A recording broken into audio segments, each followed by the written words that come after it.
नमस्कार मुलांनो.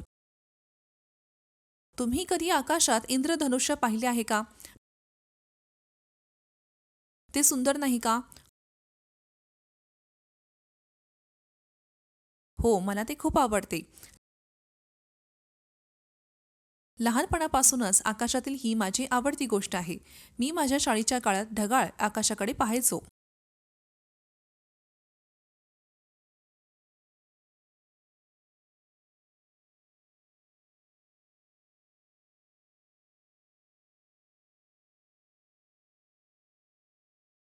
मी तुम्हाला एक रहस्य सांगू इच्छिते, की इंद्रधनुष्य हा एक दृश्य भ्रम आहे. म्हणजेच ते प्रत्यक्षात आकाशातील एका विशिष्ट ठिकाणी अस्तित्वात नाही.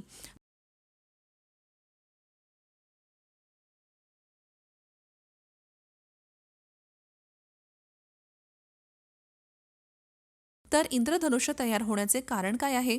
अपवर्तन. हो, अपवर्तन हे इंद्रधनुष्य तयार होण्याचे कारण आहे.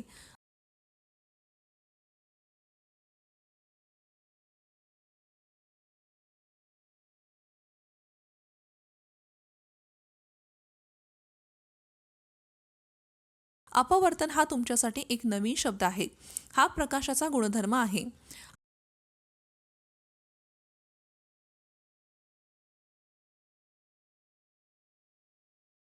आज मी तुम्हाला 8वीच्या भौतिक विज्ञानाच्या प्रकाशाच्या अध्यायातून प्रकाशाचे अपवर्तन शिकवणार आहे.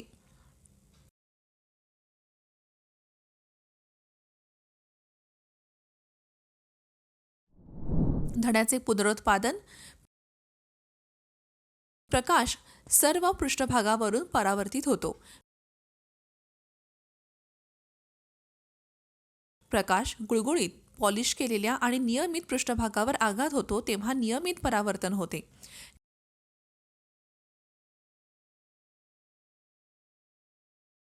खडबडीत पृष्ठभागावरून विखुरलेले किंवा अनियमित परावर्तन होते.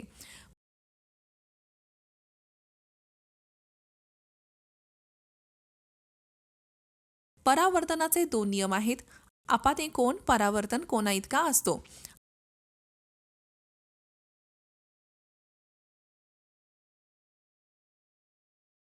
आपाते किरण परावर्तित किरण आणि परावर्तक पृष्ठभागावर आघात बिंदूवर काढलेला सामान्य रेषा एकाच समतलात असतो.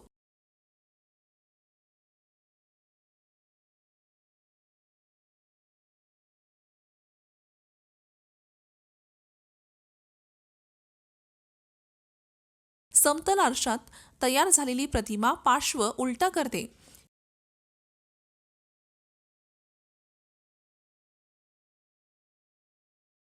एकमेकांकडे झुकलेले दोन आरसे अनेक प्रतिमा देतात.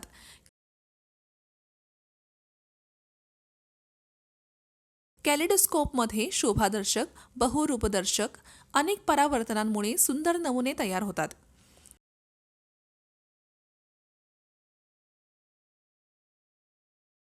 शिकण्याचे उद्दिष्टे. अपवर्तनाची व्याख्या.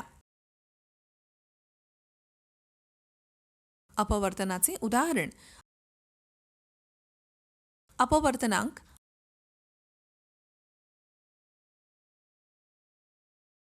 अपवर्तनांकाची संख्यात्मक समस्या.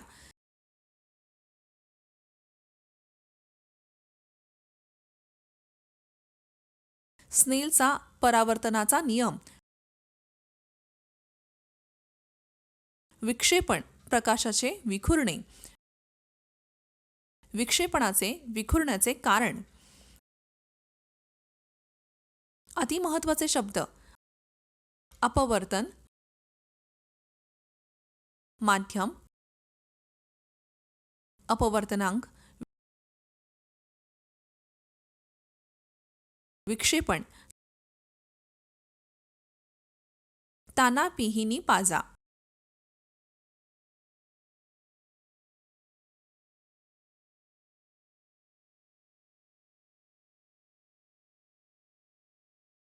स्मृती नकाशा. आपल्याला माहिती आहे की जेव्हा प्रकाश किरण हवेत ठेवलेल्या पॉलिश केलेल्या पृष्ठभागावर पडतो तेव्हा ते हवेतच परावर्तित होते.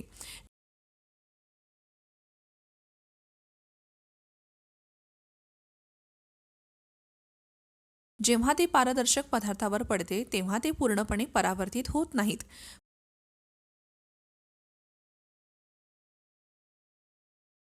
पण त्याचा काही भाग परावर्तित होतो. त्याचा काही भाग शोषला जातो आणि बहुतेक प्रकाश त्यातून जातो.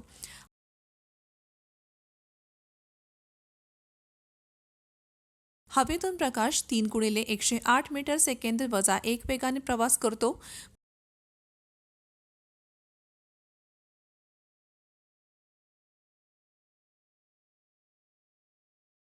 पण तो पाण्यात किंवा काचेत त्याच वेगाने प्रवास करू शकत नाही, कारण पाणी आणि काच यांसारख्या प्रकाशीय दृष्ट्या घन माध्यमांमध्ये प्रकाश किरणांना काही प्रतिकार असतो.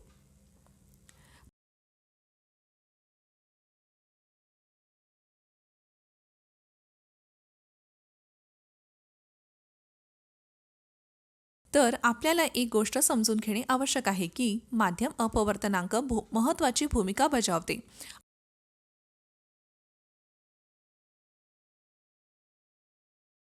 आता माध्यम म्हणजे काय?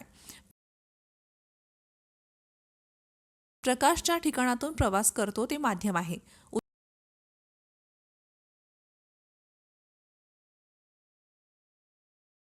उदाहरणार्थ आपण असे म्हणू शकतो की प्रकाश हवेतून प्रवास करतो.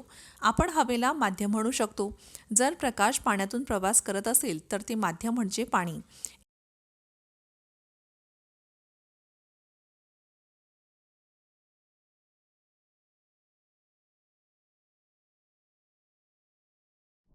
एक माध्यम दोन प्रकारचे असू शकते: विरळ माध्यम आणि घन माध्यम.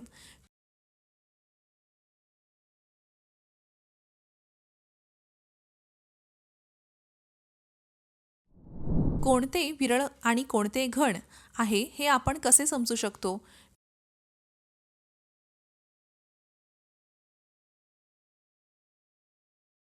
कोणतेही दोन माध्यम विचारात घ्या. ज्या माध्यमात प्रकाशाचा वेग जास्त असतो त्याला विरळ माध्यम म्हणतात. ज्या माध्यमात प्रकाशाचा वेग कमी असतो त्याला घन माध्यम म्हणतात.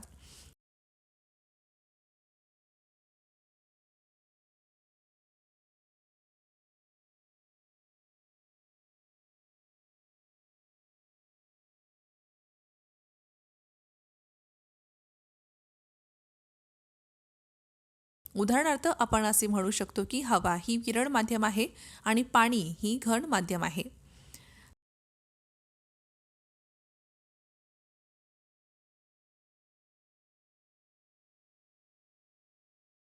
तर अपवर्तनाची व्याख्या काय काय आहे? प्रकाश किरणे हवेसारख्या विरळ माध्यमातून काचेसारख्या घन माध्यमात किंवा त्यांच्या सरळ रेषेतून विचलित झालेल्या पाण्यासारख्या घन माध्यमात प्रवास करतात.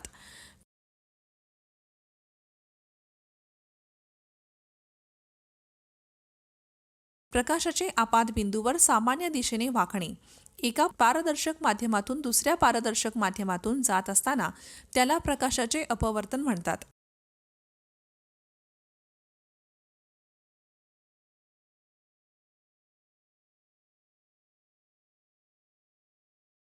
जेव्हा प्रकाश किरण विरळ माध्यमातून घन माध्यमात प्रवास करतो तेव्हा तो सामान्य रेषेच्या दिशेने वाकतो, आणि जेव्हा तो घन माध्यमातून विरळ माध्यमात प्रवास करतो तेव्हा तो सामान्य रेषेपासून दूर जातो, वळतो.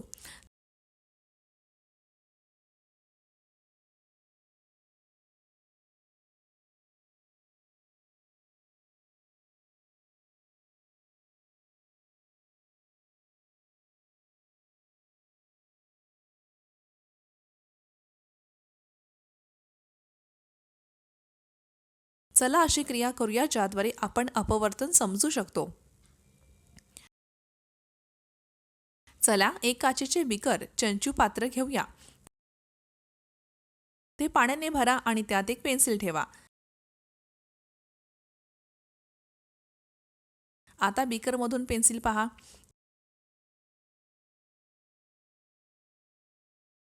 तुम्ही काय पाहत आहात? ती सरळ दिसते का?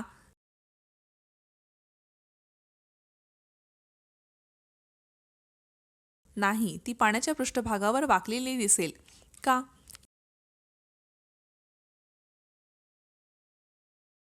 येथे प्रकाश किरण प्रत्यक्षात पाण्यातून जास्त घनतेच्या माध्यमातून हवेत जास्त विरळ माध्यमात जातात.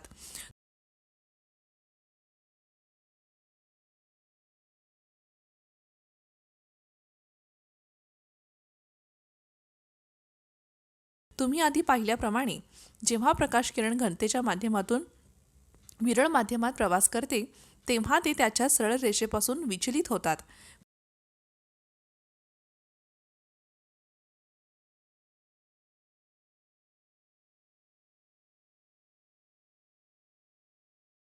म्हणून जेव्हा तुम्ही पेन्सिल पाण्याच्या ग्लासमधून पाहता तेव्हा ती वाकलेली दिसते.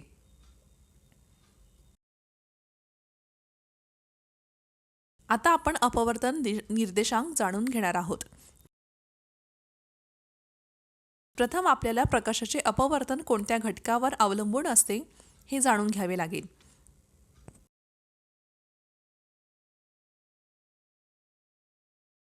माध्यमातील प्रकाशाचे अपवर्तन त्या माध्यमातील प्रकाशाच्या वेगावर अवलंबून असते.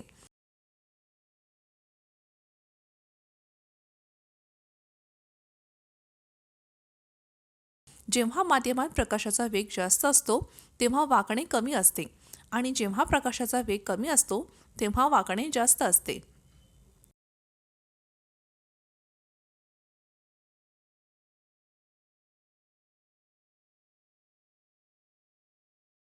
माध्यमातील प्रकाशाच्या अपवर्तनांक प्रमाण त्या माध्यमाच्या अपवर्तन निर्देशांक म्हणून ओळखल्या जाणाऱ्या संज्ञेने दर्शविले जाते.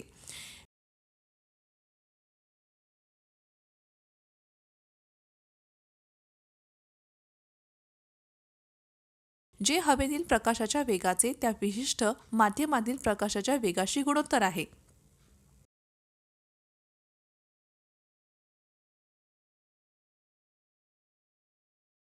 त्याला परिपूर्ण अपवर्तन निर्देशांक असेही म्हणतात.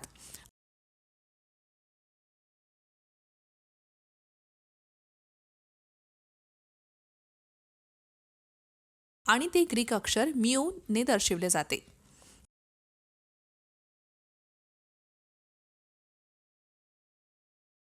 म्हणून आपण म्हणू शकतो म्यू बरोबर हवेतील प्रकाशाचा वेग सी स्लॅश माध्यमातून प्रकाशाचा वेग व्ही.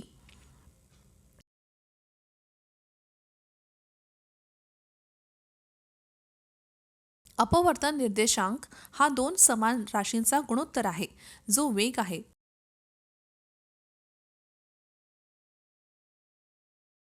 म्हणून त्याला एकक नाही. कोणत्याही माध्यमातील प्रकाशाचा वेग हा हवेतील त्याच्या वेगापेक्षा कमी असल्याने कोणत्याही पारदर्शक माध्यमाचा अपवर्तनांक नेहमी 1 पेक्षा जास्त असतो.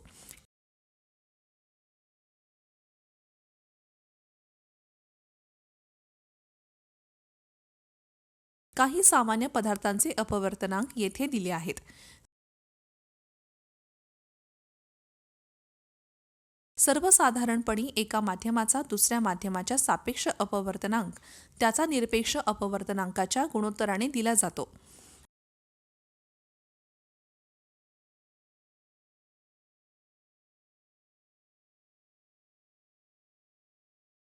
अशा प्रकारे एका माध्यमाचा दुसऱ्या माध्यमाच्या सापेक्ष अपवर्तनांक देखील पहिल्या माध्यमातील प्रकाशाच्या वेगाच्या दुसऱ्या माध्यमातील वेगाच्या गुणोत्तराने दिला जातो.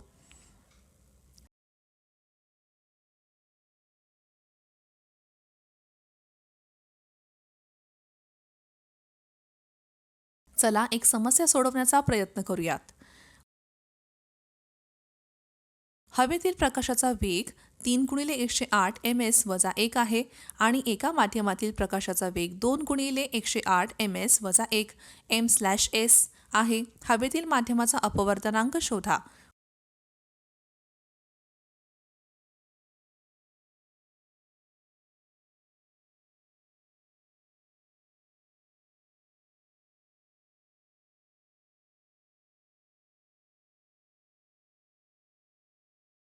उत्तर पहा. आपल्याला माहिती आहे की अपवर्तनांक म्यू हा हवेतील प्रकाशाच्या गतीच्या बरोबरीचा आहे जो सी ने दर्शविला आहे आणि व्ही ने दर्शविलेल्या माध्यमातील प्रकाशाचा वेग आहे.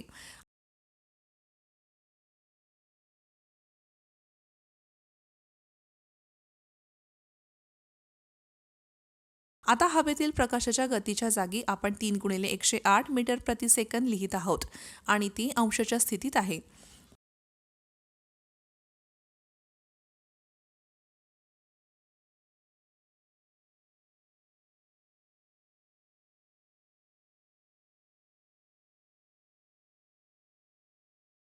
प्रकाशाच्या गतीच्या जागी आपण 2 × 108 मीटर प्रति सेकंद लिहित आहोत, जे भाजक स्थितीत आहेत.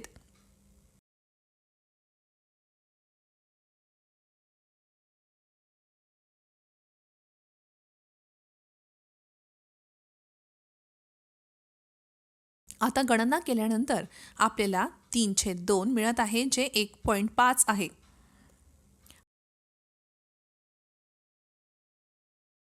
पाण्याचा अपवर्तनांक 4/3 आहे आणि काचेचा अपवर्तनांक 3/2 आहे. पाण्याच्या अपवर्तनांकाच्या संदर्भात काचेचा अपवर्तनांक शोधा.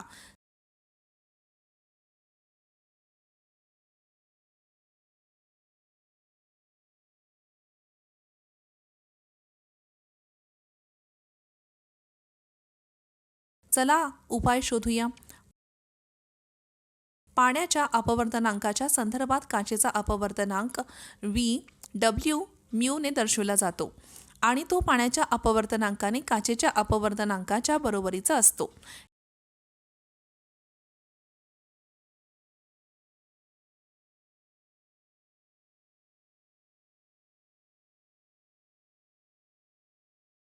काचेच्या अपवर्तनांकाच्या जागी आपण 3/2 ने लिहू शकतो.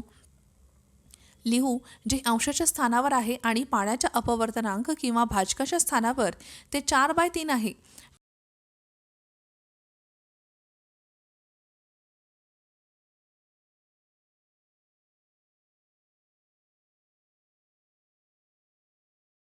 गणना केल्यानंतर आपल्याला 1.125 मिळेल. स्नेलचा अपवर्तन नियम. प्रकाश किरणांचे अपवर्तन जेव्हा ते एका माध्यमातून दुसऱ्या माध्यमातून प्रवास करतात तेव्हा ते 2 नियमांचे अपवर्तनांचे नियम पाळतात. ते खाली दिले आहेत.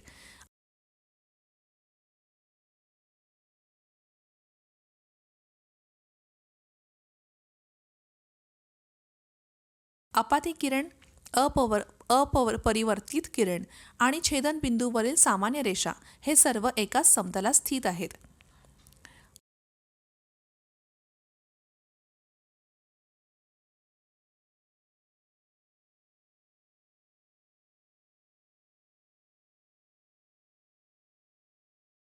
आपाती कोणच्या साइन आणि अपवर्तन कोणाच्या साइन R गुणोत्तर माध्यमाच्या अपवर्तनांका इतकेच जे स्थिरांक असते.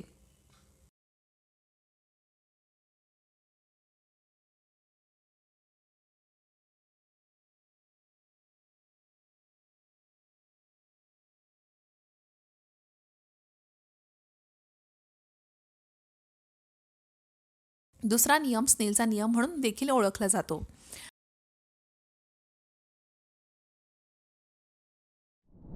धड्याच्या सुरुवातीला मी तुम्हाला आधीच सांगितले आहे की आकाशात इंद्रधनुष्य ही माझी आवडती वस्तू आहे. आता आपण इंद्रधनुष्य तयार होण्याचे कारण वाचू.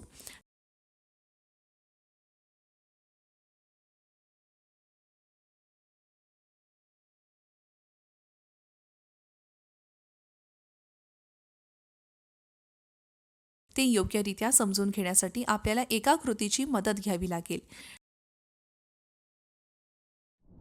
टेबलावर एक प्रिझम ठेवला आहे आणि त्याच्या जवळ एक पांढरा पडदा ठेवला आहे.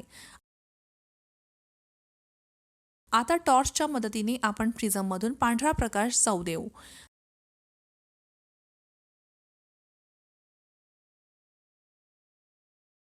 तुम्हाला काय दिसते? तुम्हाला स्क्रीनवर पांढरा प्रकाश 7 रंगांच्या प्रकाश किरणांमध्ये विभागला जातो, म्हणजे व्हायलेट, इंडिगो, निळा, हिरवा, पिवळा, नारंगी आणि लाल. विबग्योर.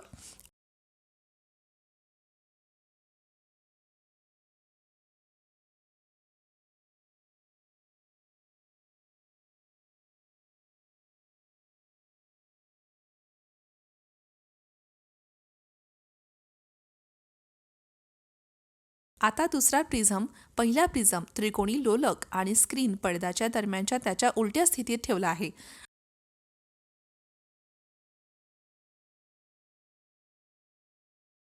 आता तुम्ही स्क्रीनवर काय पाहता? तुम्हाला दुसऱ्या प्रिझममधून पांढरा प्रकाश बाहेर पडत असल्याचे तुम्ही पाहू शकता.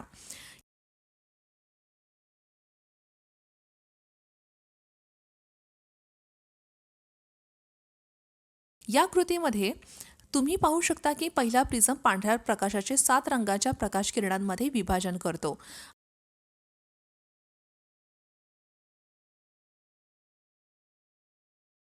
आणि दुसरा प्रिझम त्यांना पुन्हा पांढऱ्या प्रकाशात एकत्रित करतो.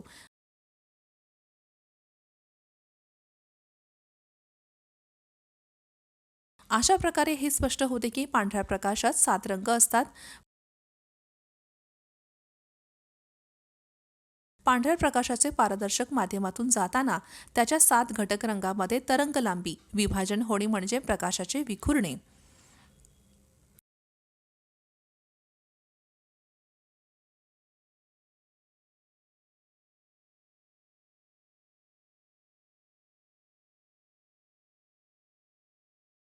विखुरणे का होते?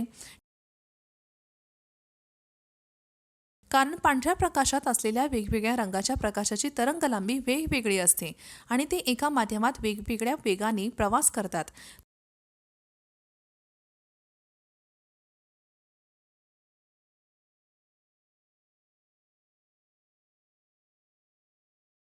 तुम्हाला माहिती आहे की माध्यमात असलेल्या प्रकाश किरणांचे अपवर्तन त्याच्या गतीवर अवलंबून असते.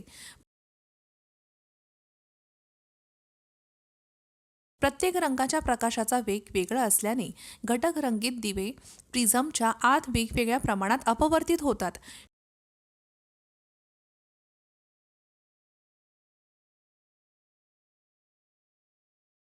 शिवाय प्रकाश किरणांचे अपवर्तन त्यांच्या तरंगलांबीशी व्यस्त प्रमाणात असते.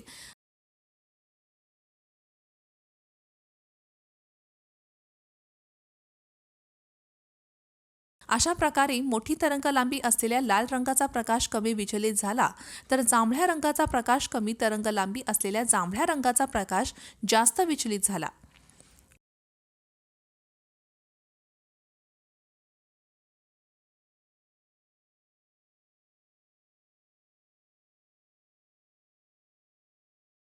इंद्रधनुष्याची निर्मिती ही पांढऱ्या प्रकाशाच्या विखुरण्याचे एक उदाहरण आहे.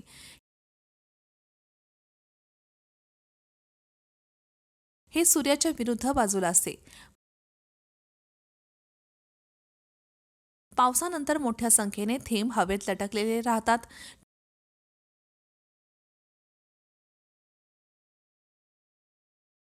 जेव्हा पांढरा प्रकाश त्यांच्यामधून जातो तेव्हा तो 7 रंगांमध्ये विभागला जातो.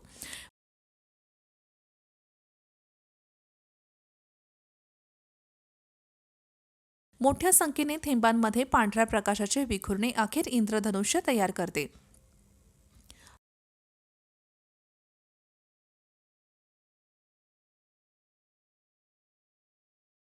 धड्यानंतर तुम्ही काय शिकलात? अपवर्तन हा प्रकाशाचा गुणधर्म आहे. जेव्हा प्रकाश एका माध्यमातून दुसऱ्या माध्यमातून प्रवेश करतो तेव्हा प्रकाश अपाती बिंदूवर सामान्य स्थितीत वागतो किंवा बाहेर वागतो, याला अपवर्तन म्हणतात.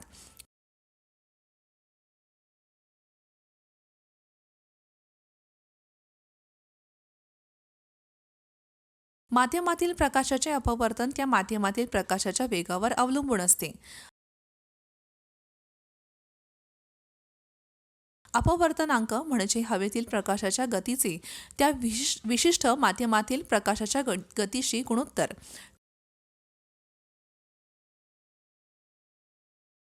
कोणत्याही पारदर्शक माध्यमाचा अपवर्तनांक नेहमी 1 पेक्षा जास्त असतो.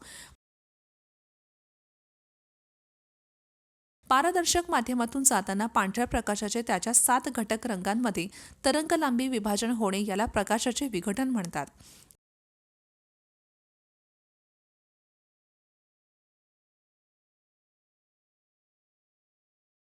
इंद्रधनुष्य तयार होणे हे पांढऱ्या प्रकाशाच्या विघटनाचे एक उदाहरण आहे.